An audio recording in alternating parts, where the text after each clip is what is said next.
At the edge of town stood whispering woods. The trees stood still, their branches like bony fingers reaching out.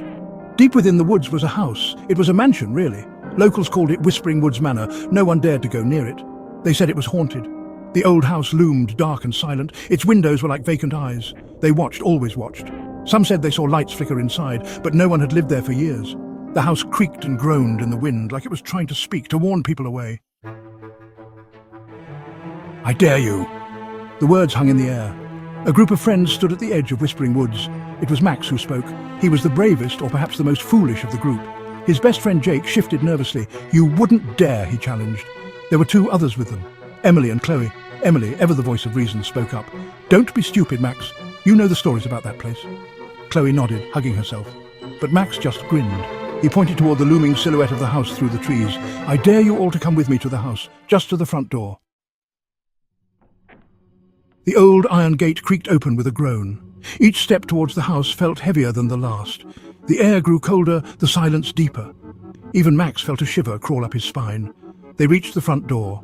It was massive and made of dark wood, with a tarnished brass knocker shaped like a snarling wolf. Max, his heart pounding in his chest, raised his fist and knocked 3 times. The sound echoed in the silence. They waited. Nothing. Then a faint scratching sound came from inside.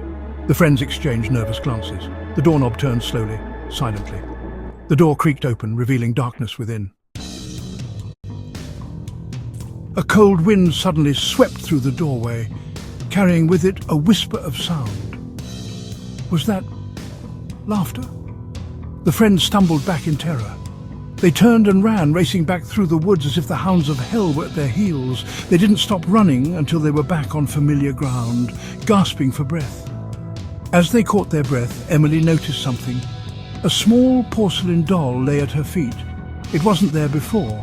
It wore a delicate lace dress, and its eyes were 2 black beads that seemed to stare right at Emily. And it was smiling, a cold, unsettling smile. They left the doll there on the ground, but the image of its smiling face stayed with them. They knew then that some things are better left undisturbed. The haunting they feared was far from over.